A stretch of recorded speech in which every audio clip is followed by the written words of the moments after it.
E. Candel, Neurociencia y Conducta. Aprendizaje y memoria.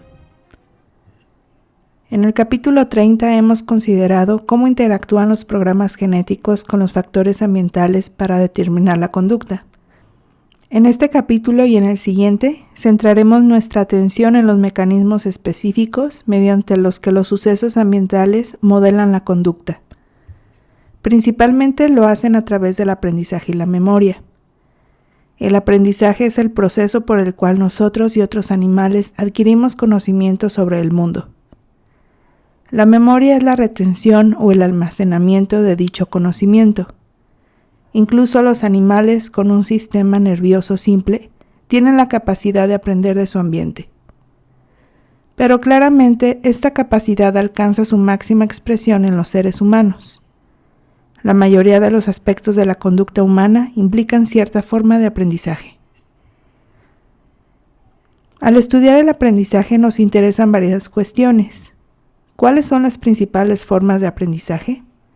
¿Qué tipo de relaciones ambientales se aprenden más fácilmente? ¿Cuáles son las fases de formación de la memoria? Aquí revisamos los principios biológicos básicos del aprendizaje, basados en estudios comportamentales y clínicos con humanos y con animales experimentales. En el próximo capítulo examinaremos los mecanismos celulares de la memoria, conocimiento que nos ha revelado importantes aspectos del aprendizaje.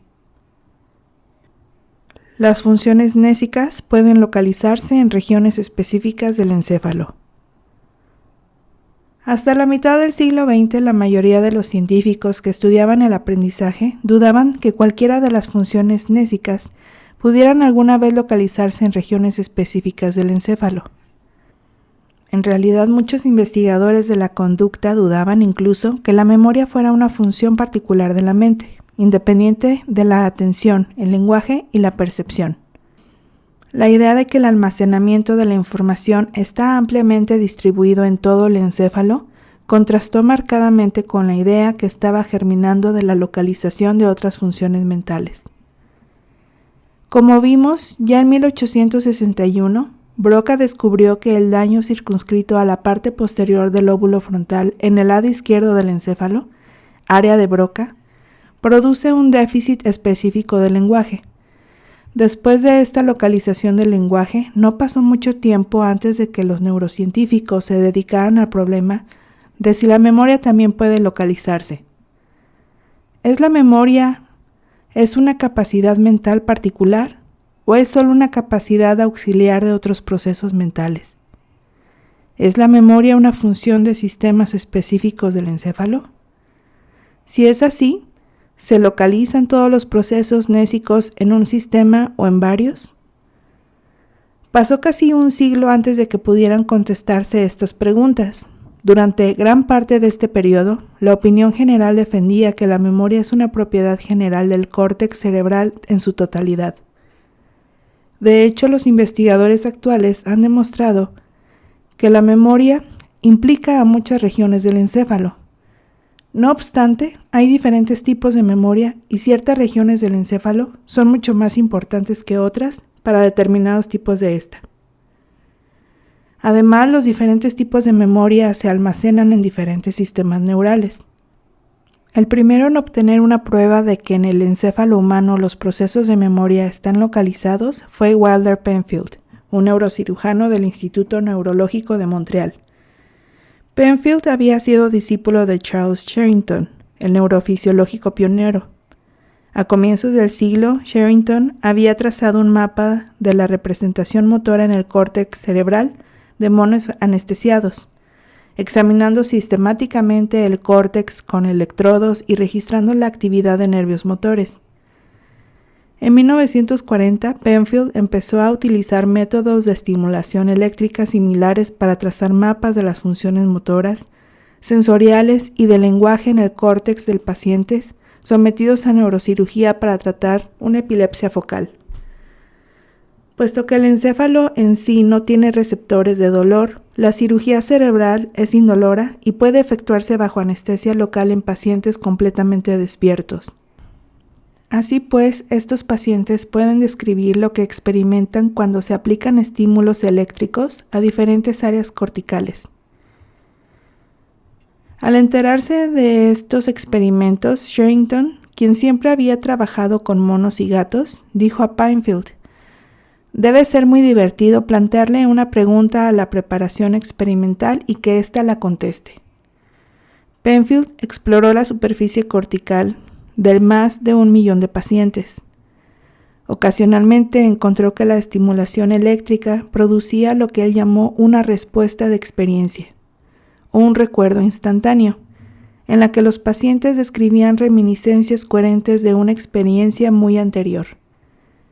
Estas respuestas similares a recuerdos solo se obtuvieron en los lóbulos temporales, nunca en otro lugar.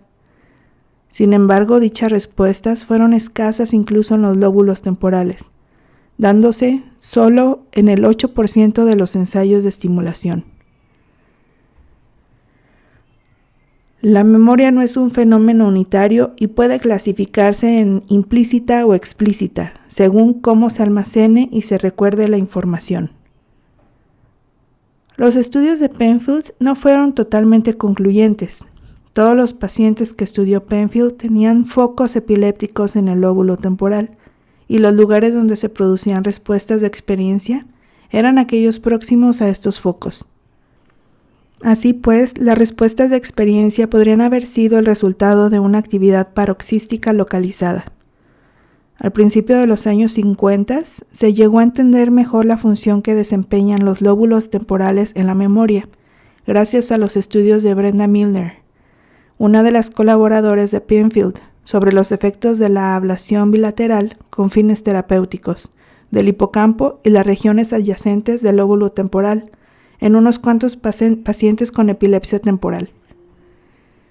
El primer y el mejor caso estudiado de los efectos en la memoria de la ablación de parte de los lóbulos temporales fue el de un operario de una cadena de montaje de 27 años de edad, que sufría crisis incurables desde hacía más de 10 años. El paciente, conocido como HM, no podía trabajar ni llevar una vida normal. Las crisis se redujeron en gran medida después de la ablación de la parte media de los lóbulos temporales en ambos lados del encéfalo. Inmediatamente después de la intervención, HM sufrió un devastador déficit de memoria. Perdió la capacidad de formar nuevas memorias a largo plazo. Sin embargo, conservaba recuerdos de los acontecimientos de su vida que precedían a la intervención. Recordaba su nombre, conservaba un uso totalmente correcto del lenguaje y mantenía un vocabulario de amplitud normal y un CT dentro del rango normal superior.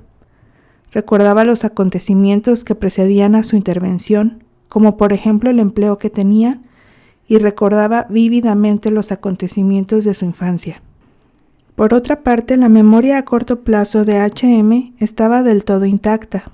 Lo que le faltaba, y le faltaba intensamente a HM, era la capacidad de transferir la mayoría de los tipos de aprendizaje de la memoria a corto plazo, que dura segundos o minutos, a la memoria a largo plazo, que dura días o más tiempo. Cuando aprendía una nueva tarea, fallaba en retener la información más de unos minutos. Al pedirle que recordara el número 584, pudo repetirlo inmediatamente después durante varios minutos. Sin embargo, olvidó el número cuando se distrajo momentáneamente. Como resultado de su dificultad en transferir información de la memoria a corto plazo a la de largo plazo, HM no reconocía a las personas que acababa de conocer al encontrárselas, incluso cuando las veía una y otra vez. También tenía graves dificultades con la orientación espacial. Al trasladarse a una nueva casa, le llevó casi un año aprender el camino para ir a ella. Este déficit se ha descrito como olvidar los incidentes de la vida diaria tan pronto como ocurren. HM no es el único. Todos los pacientes con lesiones bilaterales amplias del lóbulo temporal presentan déficits de memoria similares. Milner pensaba inicialmente que el déficit de memoria tras lesiones bilaterales del lóbulo temporal afecta por igual a todas las formas de aprendizaje de memoria a largo plazo, pero se mostró que esto no es así. Aunque los pacientes tienen marcados déficits de memoria, Milner halló que pueden aprender y recordar ciertos tipos de tareas durante largos periodos también como los sujetos normales. Esta capacidad residual de memoria se puso de manifiesto por primera vez cuando se descubrió que el paciente HM podía aprender normalmente nuevas habilidades motoras. Por ejemplo, aprendió a remarcar las líneas de contorno de una estrella mientras miraba su mano y la estrella en un espejo. Al igual que los sujetos normales, cuando aprendían esta tarea, HM cometió inicialmente muchos errores, pero su ejecución llegó a no tener errores después de varios días de práctica. Posteriormente, se examinó a otros pacientes y se vio que podían retener varias formas de aprendizaje reflejo simple, incluyendo habituación, sensibilización, condicionamiento clásico y condicionamiento operante. Estudiaremos estos más adelante en este capítulo. Sin embargo, los pacientes amnésicos no están limitados a aprender habilidades motoras. También pueden mejorar su rendimiento en ciertas tareas perceptivas. Por ejemplo, se arreglan bien con una forma de aprendizaje llamada priming, en la que se facilita el reconocimiento de palabras o de objetos mediante la presentación previa de pistas de palabras o de los estímulos visuales. De este modo, los sujetos pueden recordar el elemento sugerido mejor que otros elementos de los que no se ha dado ninguna pista. Asimismo, cuando se les presentan las primeras letras de una palabra previamente estudiada, los sujetos amnésicos suelen escoger correctamente la palabra presentada con anterioridad, si bien no pueden recordar el haber visto la palabra antes. Las tareas que pueden aprender los pacientes con lesiones bilaterales del lóbulo temporal tienen dos cosas en común. En primer lugar, todas tienen un carácter automático.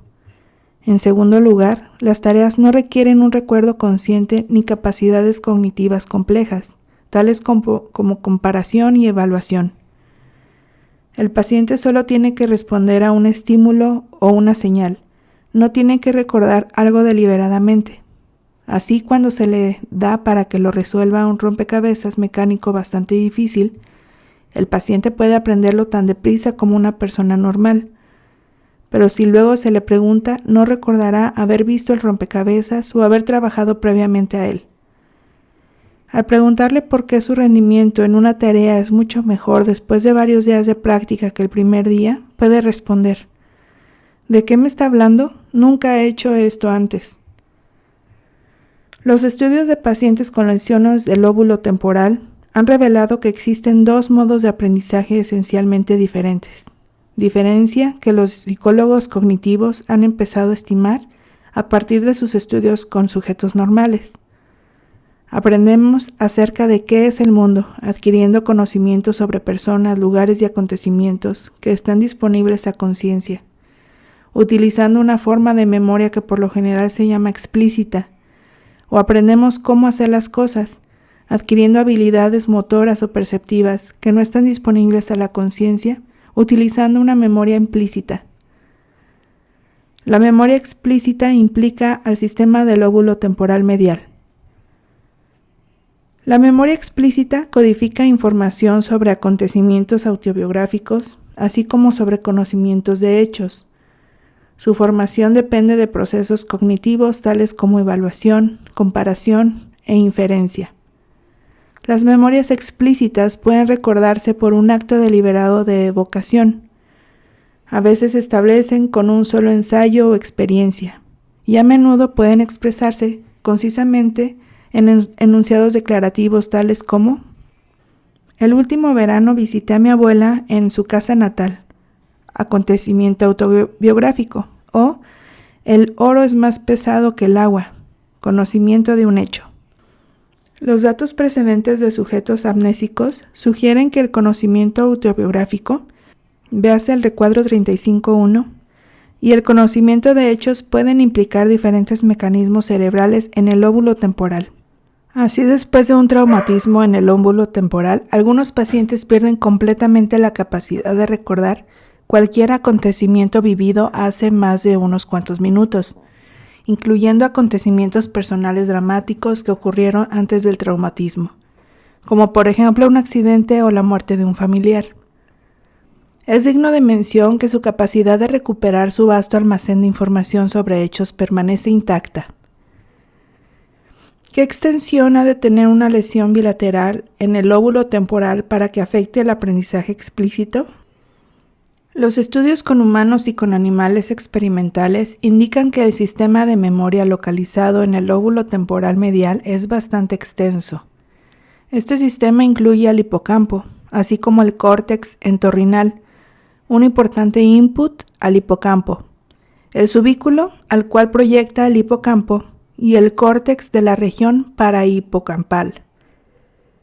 Sin embargo, las lesiones del lóbulo temporal medial solo afectan al almacenamiento a largo plazo de las nuevas memorias. Los pacientes como HM conservan una memoria relativamente buena de los acontecimientos más tempranos. ¿Cómo sucede esto? Parece ser que el hipocampo es solo un depósito temporal de la memoria a largo plazo. En última instancia, transfiere la información aprendida a otras áreas, supuestamente al córtex cerebral, para su almacenamiento duradero. Véase la figura 35.6. Por ejemplo, la información sensorial necesaria para reconocer una cara se procesa en las áreas visuales del córtex cerebral que se encargan del reconocimiento de rostros. El córtex inferotemporal.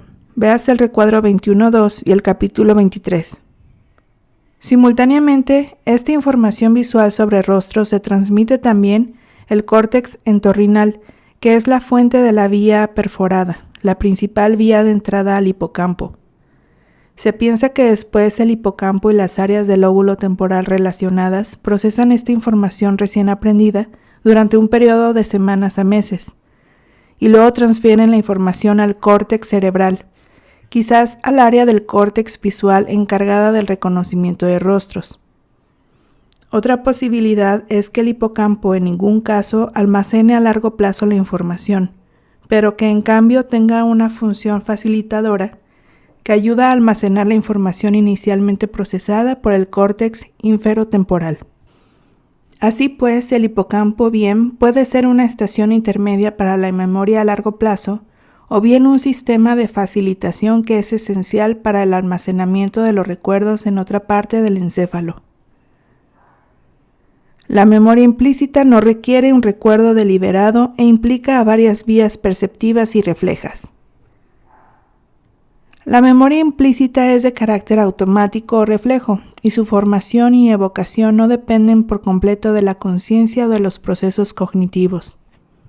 Este tipo de memoria se acumula lentamente mediante la repetición a largo de muchos ensayos, se manifiesta básicamente por un aumento del rendimiento y normalmente no puede expresarse en palabras.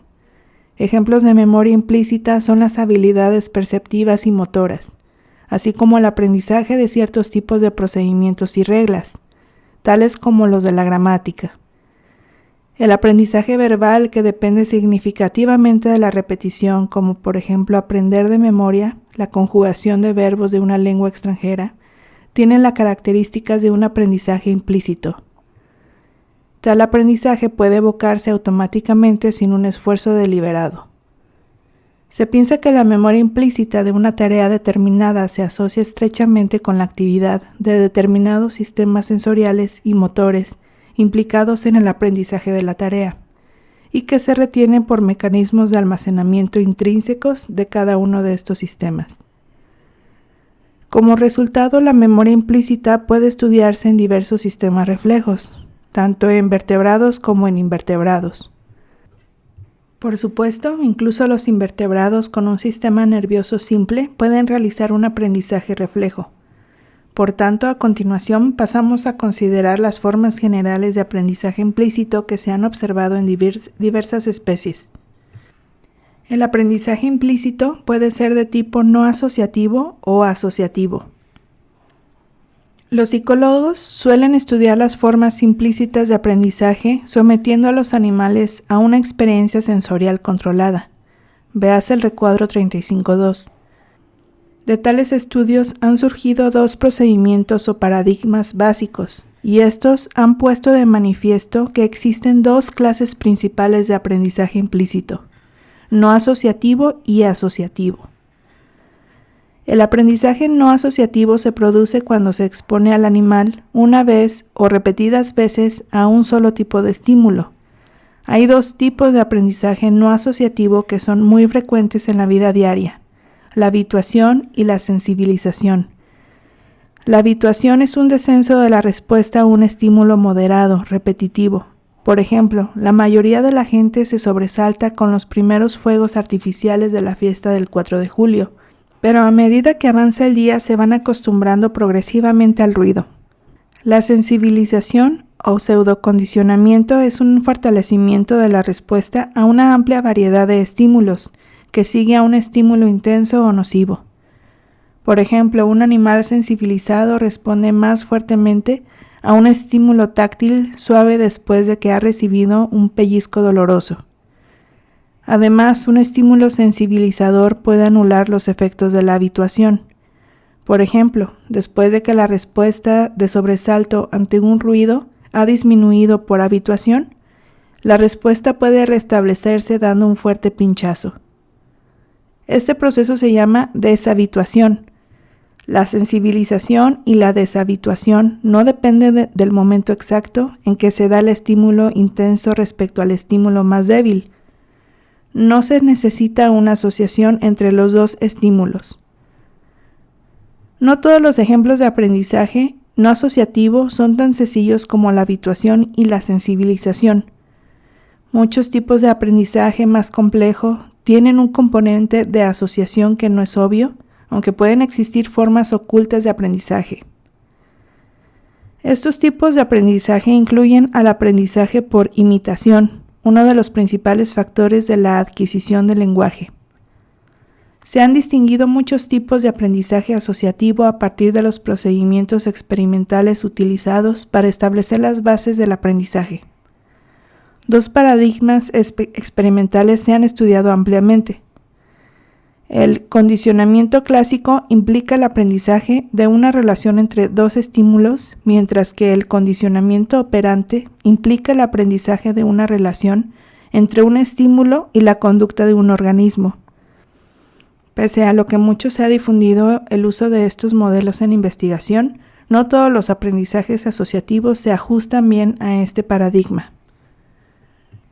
El condicionamiento clásico fue aplicado al estudio del aprendizaje a comienzos del siglo por el fisiólogo soviético Ivan Pavlov. Desde Aristóteles se creía que el aprendizaje se logra mediante la asociación de ideas, concepto que desarrollaron sistemáticamente John Locke y los filósofos empiristas británicos, importantes precursores de la psicología contemporánea. Pavlov advirtió que el aprendizaje consiste frecuentemente en llegar a responder a un estímulo que en un principio no es eficaz para provocar una respuesta. Su brillante intuición fue formular una hipótesis verificable del aprendizaje por asociación, cambiando la apariencia, la distribución temporal, timing o la cantidad de los estímulos en una serie de experimentos estrictamente controlados y observando los cambios en ciertos reflejos simples. Pavlov estableció un procedimiento con el que se pueden hacer deducciones razonables sobre la relación entre los cambios en la conducta, aprendizaje y el ambiente. Los trabajos de Pavlov dieron un giro importante al estudio del aprendizaje, del énfasis en la introspección al análisis objetivo del estímulo y la respuesta. Según Pavlov, lo que los animales y los humanos aprenden cuando asocian ideas puede examinarse en su forma más elemental estudiando la asociación de estímulos. Lo esencial del acondicionamiento clásico es el emparejamiento de dos estímulos. El estímulo condicionado, como por ejemplo una luz o un sonido, se elige porque produce bien una respuesta no manifiesta o bien una respuesta débil, por lo general no relacionada con la respuesta que finalmente será aprendida. El estímulo y condicionado puede ser alimento o una descarga eléctrica en una pata del animal. Se elige porque normalmente produce una respuesta manifiesta, fuerte y consistente. la respuesta incondicionada, tal como la silebación o retirada de la pata. Las respuestas incondicionadas son innatas, se dan sin aprendizaje. Cuando un estímulo condicionado se sigue de un estímulo incondicionado, el estímulo condicionado comienza a provocar una nueva o diferente respuesta, llamada respuesta condicionada. Algunas veces la respuesta condicionada se parece a la respuesta incondicionada, pero también las dos pueden ser diferentes. Si se recompensa con comida o agua, el estímulo incondicionado, el condicionamiento se denomina apetitivo. Si el estímulo incondicionado es nocivo, una descarga eléctrica, el condicionamiento se llama defensivo.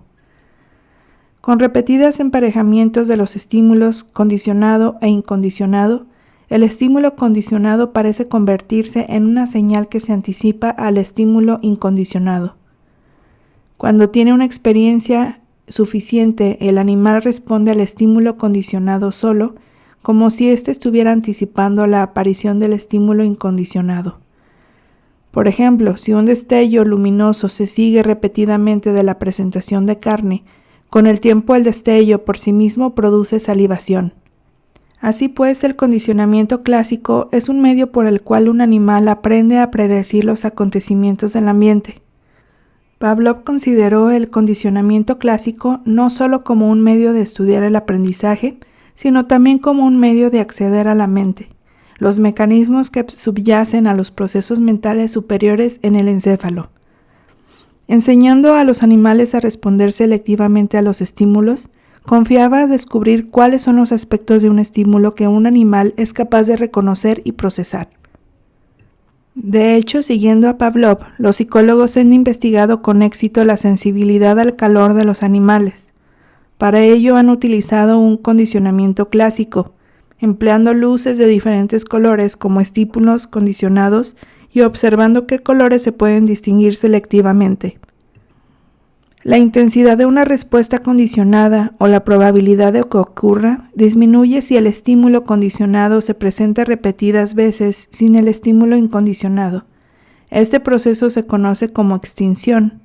Si una luz que se ha emparejado con alimento se presenta luego de repetidamente sin que haya alimento, gradualmente deja de provocar salivación. La extinción es un importante mecanismo adaptativo. No sería adaptativo para un animal continuar respondiendo a señales del ambiente que ya no tienen significado. Los datos disponibles indican que la extinción no es lo mismo que el olvido, sino que ésta más bien implica el aprendizaje de algo nuevo.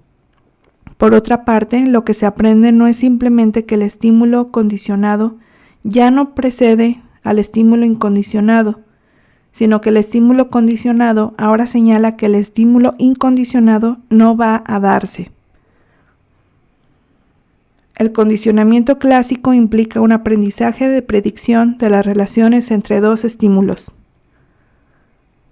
Durante muchos años los psicólogos pensaron que el condicionamiento clásico dependía solo de la contigüidad temporal, de que el estímulo condicionado precediera al estímulo incondicionado con un intervalo mínimo crítico.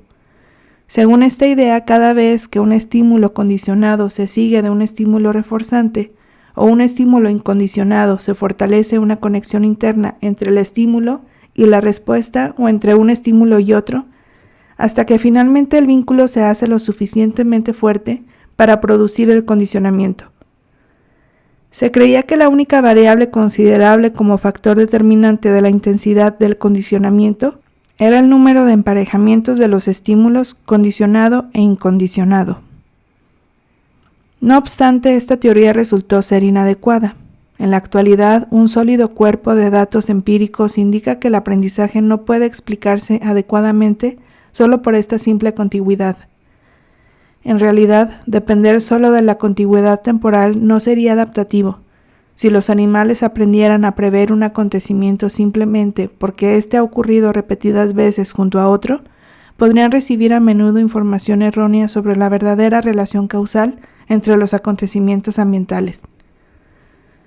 Una curiosa explicación de la insuficiencia de la contigüidad para explicar el condicionamiento clásico se conoce como el fenómeno de bloqueo, descrito en 1968 por León Camín en un experimento tripartito.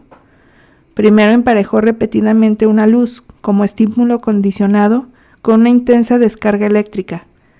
Luego evaluó el condicionamiento, determinado hasta qué punto la luz, en tanto que estímulo condicionado, suprimía la conducta en curso, un reflejo de su capacidad para provocar un intenso miedo condicionado en el animal. En la segunda parte del experimento, Camín presentó la luz al mismo tiempo que un nuevo estímulo condicionado, un sonido, de modo que la luz-sonido se presentaba como un estímulo condicionado compuesto y se emparejaba repetidamente con la descarga. Cuando en la tercera parte del experimento Camín presentó el sonido solo, encontró que no se había producido condicionamiento alguno o muy escaso al sonido.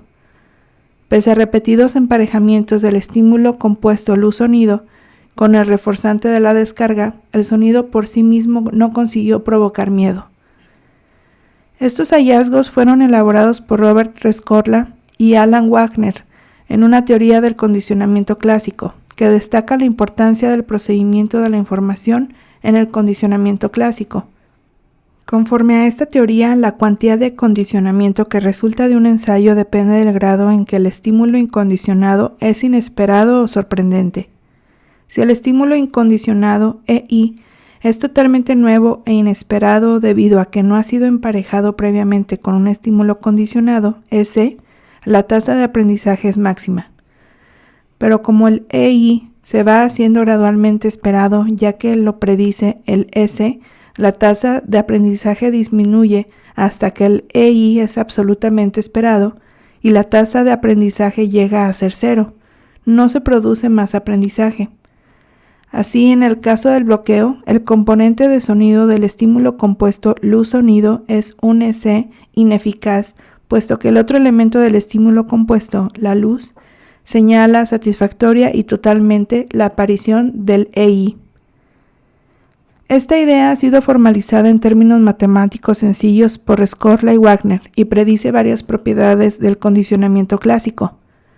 Cuando mejor se desarrolla el condicionamiento clásico, es si además de la contigüidad de estímulos, hay también una contingencia real entre los estímulos condicionado e incondicionado. Si a un animal se le presenta una secuencia aleatoria de estímulos condicionados e incondicionados, ocurrirán solo por casualidad algunos emparejamientos S e I provechosos. Sin embargo, no se desarrolla una respuesta condicionada al S. Estos experimentos demuestran que el animal no está precisamente contando el número de emparejamientos S e I. Antes bien, el animal determina la correlación global o las relaciones de predicción entre el S y el EI. En realidad, un S que se presenta repetidas veces, de modo que específicamente este no se da en asociación con un EI, llegará a predecir la ausencia del EI. Cuando dicho estímulo se empareja más tarde con un EI, el condicionamiento ocurre solo muy lentamente, posiblemente debido a que el animal tiene primero que desaprender la previa propiedad de predicción del estímulo. En algunos casos, Ss que se han asociado con la ausencia del EI adquieren realmente propiedades inhibidoras. Esto es, llegan a suprimir la respuesta a otro estímulo que ha sido condicionado al EI. Así, además de estar emparejadas en el tiempo, el aprendizaje eficaz requiere que el S y el reforzante LI estén correlacionados positivamente. El S tiene que indicar una probabilidad aumentada de que el EI va a ocurrir. Estas consideraciones sugieren por qué los animales y los humanos adquieren tan rápidamente el condicionamiento clásico. Es probable que el condicionamiento clásico y quizás todas las formas de aprendizaje asociativo hayan evolucionado para hacer a los animales capaces de distinguir los acontecimientos con seguridad y predeciblemente ocurren juntos, de aquellos que solo eran asociados por casualidad. En otras palabras, el encéfalo parece haber evolucionado para detectar relaciones causales en el ambiente, como los que se manifiestan en los acontecimientos correlacionados o asociados. Todos los animales que manifiestan condicionamiento asociativo, desde los moluscos hasta los humanos, parecen aprender detectando las contingencias del ambiente antes de que detectando la mera contigüidad de un C y un EI. ¿Por qué la capacidad de reconocer relaciones de contingencia es similar en humanos y en animales que tienen un sistema nervioso mucho más simple? Una buena razón es que todos los animales se enfrentan con problemas de adaptación y supervivencia comunes. El condicionamiento clásico proporciona una solución satisfactoria a este problema, y una vez que se ha desarrollado evolutivamente una solución biológica satisfactoria, esta continúa empleándose. ¿Qué condiciones ambientales pueden haber modelado o mantenido un mecanismo de aprendizaje común a una amplia variedad de especies? Todos los animales necesitan ser capaces de reconocer a las presas y de evitar a los depredadores. Tienen que buscar el alimento que es nutritivo y evitar el que es venenoso. Hay dos modos por lo que un animal alcanza este conocimiento. La información correcta puede estar programada de antemano en el sistema nervioso del animal, como vimos en el capítulo 30, o esta puede adquirirse a través del aprendizaje. La programación genética y evolutiva puede bastar para muchas conductas de los organismos muy simples, tales como los gusanos nemaltemintos y otros invertebrados parásitos muy simples, pero los animales invertebrados más complejos y todos los vertebrados han de tener una amplia capacidad de aprendizaje para enfrentarse eficazmente a situaciones diversas o nuevas. Los animales superiores necesitan establecer un mínimo orden en su mundo. Una manera eficaz de hacerlo es estableciendo relaciones causales o de predicción entre los estímulos o entre la conducta y los estímulos. El condicionamiento operante implica el asociar una conducta específica con un fenómeno subsiguiente reforzante.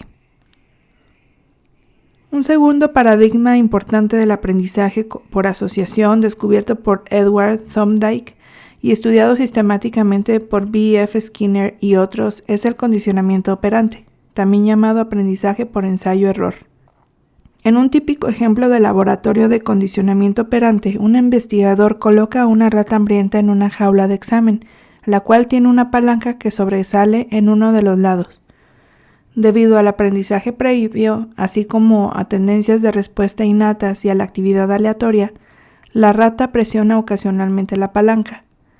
Si la rata recibe puntualmente comida cuando presiona la palanca, su tasa subsiguiente de presión de la palanca aumentará por encima de la tasa espontánea.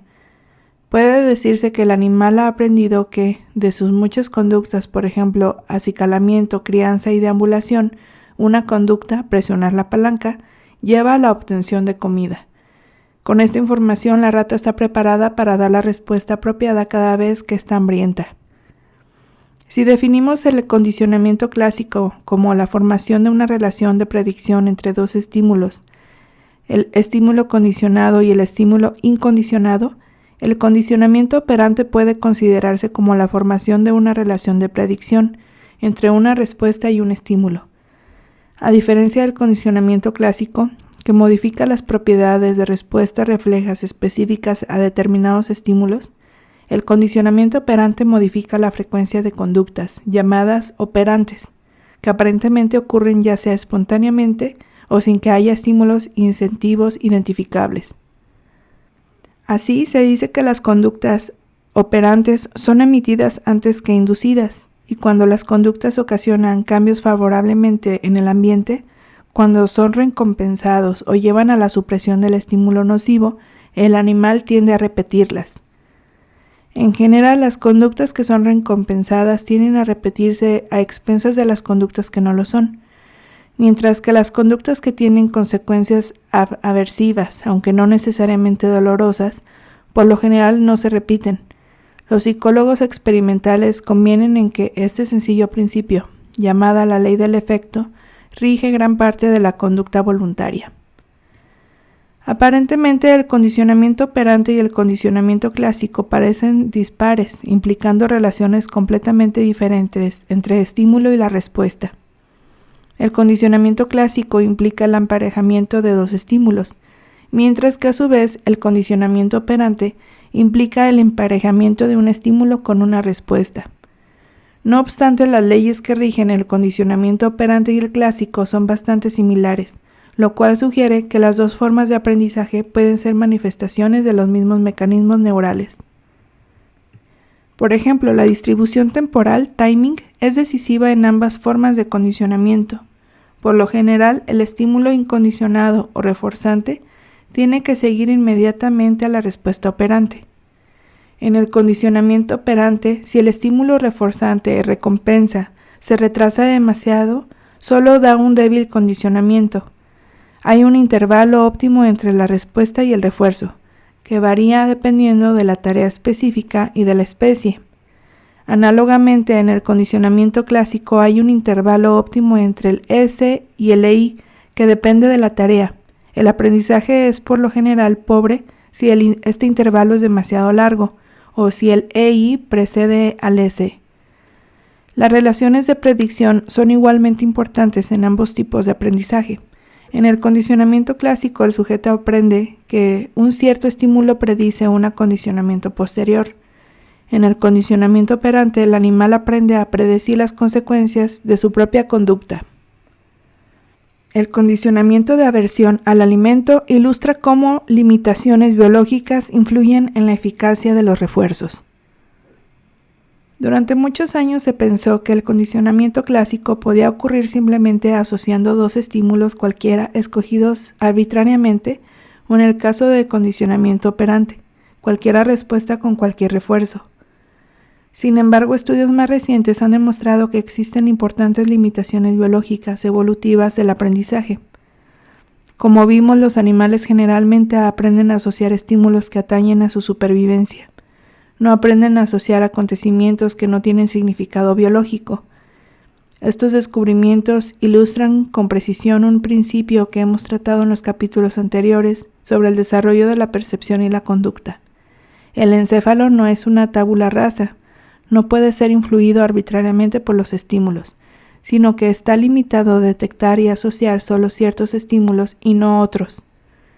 Por ejemplo, no todos los refuerzos son igualmente eficaces con todos los estímulos. Este principio se impone rotundamente a partir de los estudios de aversión al alimento, también llamados de precaución ante el cebo, ya que este parece ser el medio por el que los animales aprenden en su ambiente natural a evitar alimentos que contienen veneno. Si un estímulo gustativo diferenciado como la vainilla se sigue de náuseas producidas por un veneno, un animal desarrolla rápidamente una fuerte aversión al gusto de vainilla, a diferencia de la mayoría de otras formas de acondicionamiento. La aversión al alimento se desarrolla incluso cuando la respuesta incondicionada, la náusea producida por el veneno, ocurre mucho más tiempo, más de horas, después del estímulo condicionado, el gusto a vainilla. Esto tiene sentido biológico, puesto que los efectos nocivos de las toxinas naturales no se experimentan inmediatamente después de ingerir el veneno, sino tras cierto tiempo. En realidad, en la mayoría de las especies, incluyendo la humana, la aversión al alimento se da solo cuando los estímulos gustativos se asocian con una enfermedad subsiguiente. La aversión al alimento se desarrolla poco o nada si el gusto se sigue solo de dolor. A la par, los estímulos visuales o auditivos que se han emparejado con náuseas no producen condicionamiento aversivo. Así pues, la elección de un estímulo reforzante apropiado depende de la naturaleza de la respuesta a aprender. Por necesidades de evolución, los encéfalos de diferentes especies animales están predispuestas a aprender la asociación entre ciertos estímulos, o entre un cierto estímulo y una respuesta, mucho más fácilmente que entre otros. En una especie determinada, factores genéticos y de experiencia también pueden determinar la eficacia de un estímulo reforzante. Los resultados obtenidos con un tipo particular de refuerzo varían enormemente entre las especies y entre los individuos de una especie, en particular en los humanos. La aversión al alimento se ha aplicado al tratamiento del alcoholismo crónico. Primero se le permite al paciente oler y probar bebidas alcohólicas y luego se le da un potente vomitivo, como la apoformina, que le hace sentir náuseas y vomitar. El emparejamiento del alcohol y la náusea producen rápidamente una aversión al gusto del alcohol. El aprendizaje de la aversión al alimento puede estar implicado en algunas situaciones frecuentes. En primer lugar, puede ser un medio por el que la gente aprende deliberadamente a regular su dieta para evitar las desagradables consecuencias de los alimentos inapropiados o no nutritivos. En segundo lugar, el malestar asociado con ciertas formas de quimioterapia del cáncer pueden provocar un condicionamiento aversivo a los alimentos de la dieta normal del paciente. El condicionamiento aversivo podría explicar en parte las náuseas y la disminución del apetito de los muchos pacientes con cáncer. Específicamente, las náuseas que siguen a la quimioterapia contra el cáncer pueden producir aversión a los alimentos que se probaron poco antes del tratamiento. Las técnicas terapéuticas pueden implicar condicionamiento. Varios procedimientos psicoterapéuticos implican una reeducación del paciente en el marco de una relación de confianza con el terapeuta. Algunos factores del cambio terapéutico probablemente conlleven componentes de condicionamiento clásico y operante, pero la contribución específica de cada uno de estos procedimientos a la terapia se han definido solo en unos cuantos casos relativamente sencillos. El proceso de extinción característico del condicionamiento clásico puede subyacer a los cambios terapéuticos derivados de una técnica clínica conocida como desensibilización sistemática, aunque se han sugerido otras interpretaciones de este método. La desensibilización sistemática fue introducida en psiquiatría por Joseph Wolf, quien la utilizaba para disminuir la ansiedad neurótica o las fobias provocadas por ciertas situaciones con características ambientales bien definidas, tales como altitud, muchedumbre y hablar en público. Primero se le enseña al paciente una técnica de relajación muscular. Después, durante un periodo de varios días, se le pide al paciente que imagine una serie de situaciones que le provoquen cada vez más ansiedad, al tiempo que se le utilizan las técnicas de relajación para inhibir cualquier tipo de ansiedad que pueda manifestarse. Al final de dicha serie de sesiones, las situaciones potencialmente más fuertes para provocar ansiedad pueden imaginarse sin ansiedad. Esta desensibilización inducida en la situación terapéutica a menudo se extiende a situaciones de la vida real que enfrenta el paciente. La biorretroalimentación, otra forma de condicionamiento operante que ha demostrado ser clínicamente efectiva, se utiliza para reforzar o suprimir respuestas de las que el paciente no es consciente. La conducta que interesa, como por ejemplo breves contracciones musculares del paciente, se registra mediante un aparato electrónico que da al paciente una señal auditiva o visual inmediata, avisándole de que la respuesta ha ocurrido. Si el paciente quiere aumentar la frecuencia o la fuerza de la respuesta, la señal de retroalimentación puede actuar como un refuerzo positivo. Relaciones entre los tipos implícito y explícito de memoria en el aprendizaje. Aunque el condicionamiento clásico lleve a menudo a formas implícitas de memoria, incluso esta, tan ostensiblemente simple, forma de condicionamiento puede en algunas circunstancias llevar a una memoria explícita e implicar mediación por procesos cognitivos. Consideremos el siguiente experimento. Un sujeto pone su mano con la palma hacia abajo sobre un enrejado eléctrico. Se enciende una luz, estímulo condicionado, e inmediatamente el sujeto recibe una descarga eléctrica en el dedo. Su mano se levanta, estímulo incondicionado. Después de varios ensayos de condicionamiento luz-descarga, levanta su mano incluso cuando se presenta la luz sola. El sujeto ha sido condicionado. ¿Pero qué es lo que se ha condicionado exactamente? Parece que la luz está desencadenando un patrón específico de actividad muscular que tiene el efecto de retirar la mano. Sin embargo, ¿qué sucede si el sujeto coloca su mano en la parte superior del enrejado y se presenta la luz? Si se ha condicionado un patrón específico de actividad muscular, la luz debería producir una respuesta que mueve la mano hacia el enrejado. Pero si además el sujeto ha adquirido la información de que la luz significa descarga en el enrejado, su respuesta debería ser consecuente con dicha información. De hecho, a menudo el sujeto moverá su mano retirándola del enrejado. Esto es, tendrá una respuesta adaptativa, incluso si ello implica movimientos antagonistas a los originales. Por tanto, el sujeto no aprendió simplemente una respuesta estereotipada a un estímulo, sino que más bien adquirió información que el encéfalo puede utilizar para elaborar una respuesta apropiada en una situación nueva. Como esta discusión pone de manifiesto, muchas experiencias de aprendizaje tienen componentes tanto de aprendizaje implícito como de aprendizaje explícito. La repetición constante, sin embargo, puede transformar la memoria explícita en el tipo implícito.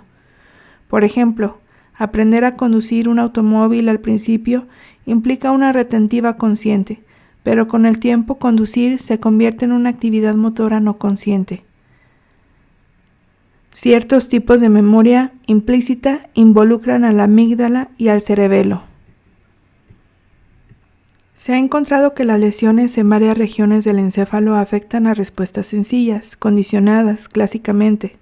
Es probable que estas regiones sean zonas importantes para los tipos de aprendizaje implícito. Por ejemplo, como vimos en el capítulo 32, las lesiones de la amígdala interfieren con las respuestas de miedo condicionadas. De un modo similar, las lesiones del cerebelo interfieren con varias formas de aprendizaje motor. Veas el capítulo 29.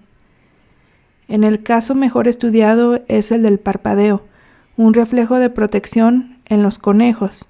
Puede establecerse un reflejo de parpadeo condicionado emparejando un estímulo auditivo con un soplo de aire en el ojo, lo cual produce un parpadeo. La respuesta condicionada puede anularse mediante una pequeña lesión, precisamente localizada en el cerebelo. Después de esta lesión, el estímulo auditivo condicionado ya no puede producir un parpadeo, aunque el estímulo incondicionado, soplo de aire, todavía lo evoca. Por otra parte, durante el condicionamiento del parpadeo en conejos normales, neuronas en esta misma área del cerebelo muestran un aumento de actividad marcadamente paralelo al desarrollo de la respuesta condicionada. Los resultados de estos experimentos indican que el cerebelo juega un importante papel en el condicionamiento del parpadeo, así como en otras formas simples del condicionamiento clásico de respuestas motoras. Los cambios naturales que median el aprendizaje se localizan en el mismo cerebelo o se localizan en otra parte, jugando al cerebelo un papel decisivo en la ejecución de la respuesta, pero no en el aprendizaje. El grueso de los datos actuales sugiere que los cambios naturales ocurren efectivamente en el cerebelo, tal vez tanto en el córtex cerebeloso como en los núcleos cerebelosos profundos. Las bases neurales de la memoria pueden resumirse en dos principios generales. La memoria tiene fases. Se sabe desde hace tiempo que una persona inconsciente por un traumatismo puede tener una pérdida de memoria selectiva de los acontecimientos que ocurrieron antes del accidente, amnesia retrógrada, así como de los acontecimientos que ocurren después de recuperar la conciencia, amnesia anterógrada.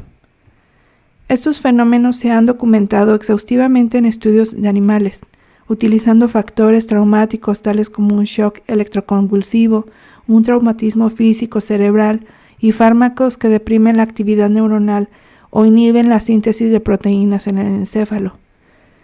También los estudios clínicos aportan pruebas de que el trauma cerebral puede producir en particular una amnesia retrógrada profunda de los acontecimientos que se vivieron unas cuantas horas o a lo sumo días antes del trauma. Así pues, las memorias recientemente adquiridas se alteran enseguida, mientras que las memorias más antiguas permanecen bastante inalteradas. La extensión de la amnesia retrógrada varía desde varios segundos hasta varios años, dependiendo de la naturaleza y la intensidad del aprendizaje, de la especie animal y del tipo y la gravedad del acontecimiento traumático. Los estudios de retención y alteración de la memoria han apoyado un modelo usado frecuentemente de almacenamiento de la memoria en fases. Véase la figura 35.7. La entrada de información al encéfalo se procesa en un almacén de memoria a corto plazo. Este tiene una capacidad muy limitada, poco más de una decena de elementos, y si no hay repetición, dura solo un periodo de minutos. La información es transformada posteriormente mediante algún tipo de proceso en un almacén a largo plazo, más permanente. Algunos investigadores prefieren dividir la memoria a largo plazo en una forma intermedia, que es relativamente susceptible de alteración, y una forma auterítica a largo plazo que es relativamente resistente. Un sistema de búsqueda y recuperación busca en el almacén de memoria y permite que se pueda disponer de la información para tareas específicas. Conforme a este modelo, la retención de la memoria puede alterarse debido a la destrucción de los contenidos de un almacén de memoria. Otra alternativa es que las memorias se puedan alterar cuando se interrumpe el mecanismo de búsqueda y recuperación. Esta última conclusión está apoyada por la observación de que los traumatismos algunas veces alteran solo temporalmente la memoria. Se recupera gradualmente una considerable memoria de los acontecimientos pasados. Si la memoria almacenada se hubiera destruido completamente, obviamente no podría recuperarse. Los estudios de pacientes bajo tratamiento electroconvulsivo de la depresión han confirmado y ampliado los hallazgos de los experimentos hechos con animales. Se examinó a los pacientes utilizando una prueba de memoria que puede cuantificar con fiabilidad el grado de memoria de acontecimientos relativamente recientes, sucedidos hace 1 o 2 años, de acontecimientos lejanos, sucedido hace 3 o 9 años, y de acontecimientos muy lejanos, sucedido hace 9 o 16 años. Se les pidió a los pacientes identificar, mediante recuerdo voluntario, los nombres de programas de televisión emitidos durante un solo año entre 1957 y 1972. Los pacientes fueron examinados antes de la terapia electroconvulsiva y de nuevo poco después, con un conjunto diferente de programas de televisión. Tanto antes como después de la terapia electroconvulsiva, TEC, el recuerdo de los programas fue más correcto para los años más recientes. Sin embargo, después de la TEC, los pacientes presentaron una pérdida significativa, aunque transitoria, de memoria de los programas más recientes, mientras que su recuerdo de los programas más antiguos seguía siendo esencialmente igual que antes de la TE. Véase la figura 35.8.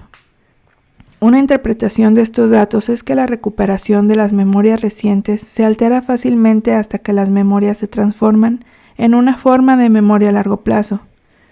Una vez transformadas, son relativamente estables. No obstante, con el tiempo, disminuyen gradualmente tanto la información almacenada como la capacidad de recuperarla, incluso sin que haya un traumatismo externo. Así pues, según indican su susceptibilidad de ser alterado, el proceso de memoria experimenta un cambio continuo con el tiempo. Varios experimentos que han estudiado los efectos de los fármacos sobre el aprendizaje apoyan la idea de que la memoria es dependiente del tiempo y está sujeta a modificaciones cuando la memoria se está formando. Por ejemplo, dosis subconvulsivas de fármacos excitantes, tales como la estricnina, pueden mejorar la retención del aprendizaje de animales, incluso si el fármaco se administra después de los ensayos de entrenamiento. Si el fármaco se le da al animal poco después del entrenamiento, la retención del aprendizaje al día siguiente es mayor. El fármaco no tiene efecto, sin embargo, cuando se dan varias horas después del entrenamiento. A la inversa, los inhibidores de la síntesis de proteínas bloquean selectivamente la memoria a largo plazo, pero no la memoria a corto plazo, cuando se administran durante el entrenamiento. La memoria se localiza a menudo en diferentes lugares en todo el sistema nervioso. En muchos tipos diferentes de aprendizaje, la memoria no se localiza en ninguna estructura del encéfalo. Por ejemplo, ninguna de las 3 vías visuales pueden sustentar el condicionamiento de las respuestas de la frecuencia cardíaca en palomas. Aunque no se conocen con exactitud todos los mecanismos neuronales mediante los que se almacenan estas memorias, se pueden elaborar modelos de ordenador en las que los cambios funcionales de conexiones específicas a lo largo de toda la red representan una memoria sencilla dentro del modelo. Véase el capítulo 9. Estos modelos de aprendizaje se ejecutan de un modo que recuerda del aprendizaje en animales vivos. Por ejemplo, dichos modelos son capaces de generalizar. El modelo puede aprender incluso si se le prueba con estímulos algo diferentes del estímulo de entrenamiento original. La información almacenada en modelos de procesamiento distribuido también resiste un daño parcial del sistema, como sucede a menudo en un cerebro lesionado. El procesamiento paralelo puede explicar en parte por qué una lesión delimitada no suele eliminar un aprendizaje específico, incluso el de una tarea de aprendizaje implícito sencilla. Otro factor importante que puede dar cuenta de la incapacidad de lesiones pequeñas para afectar adversamente el aprendizaje puede residir en la naturaleza misma del aprendizaje. Aunque, como veremos en el próximo capítulo, parece ser que los cambios sinápticos que subyacen al aprendizaje ocurren preferentemente en cierto tipo de neuronas, el carácter complejo de muchas tareas de aprendizaje hace probable que estas neuronas estén distribuidas a lo largo de la vía refleja. Por lo tanto, puede que incluso después de una lesión permanezcan algunos elementos de la información almacenada, es decir, algunos de los cambios sinápticos. Por añadidura, el encéfalo tiene la capacidad de recuperar incluso la limitada reserva de información que queda y reconstruir una reproducción relativamente buena del original. No obstante, como expusimos previamente, no todas las regiones del encéfalo participan por igual en el proceso de almacenamiento y recuperación de las memorias. El hipocampo y el cerebelo desempeñan un papel esencial en las memorias explícita e implícita respectivamente. Queda por demostrar hasta qué punto dichas estructuras almacenan la representación física de las memorias y hasta qué punto son necesarias para que pueda darse el almacenamiento o el desciframiento de las memorias almacenadas en otras partes del encéfalo. Resumen. Los estudios sobre la memoria han demostrado que hay diferentes tipos de procesos gnésicos. La memoria explícita incluye aprendizaje sobre personas, lugares y acontecimientos que pueden relatarse verbalmente, aprendizaje que requiere conocimiento consciente. La memoria implícita incluye formas de aprendizaje perceptivo y motor que no requiere conocimiento consciente. A partir de la amplia literatura sobre la neurobiología de la memoria, hay 3 propiedades que parecen particularmente importantes. 1. La memoria tiene fases. 2. La memoria a largo plazo está representada en múltiples regiones en todo el sistema nervioso. Y 3. La memoria implícita y la explícita pueden implicar a diferentes circuitos neuronales. El almacenamiento de la memoria explícita requiere al sistema del lóbulo temporal. Las memorias implícitas involucran al cerebelo, a la amígdala y a las formas sencillas de aprendizaje, a los sistemas sensoriales y motores específicos activados por la tarea. Una de las principales tareas que afronta la neurobiología del aprendizaje es determinar cómo se relacionan las alteraciones del encéfalo con los cambios comportamentales. Otra tarea es determinar los mecanismos subyacentes a los cambios sinápticos asociados con la memoria. Con esta finalidad se están realizando investigaciones con una serie de preparaciones animales simplificadas de vertebrados y de invertebrados. Algunos de estos estudios se revisan en el capítulo 36. Espero te haya gustado esta lectura y sobre todo servido. Te invito a que te suscribas a este canal.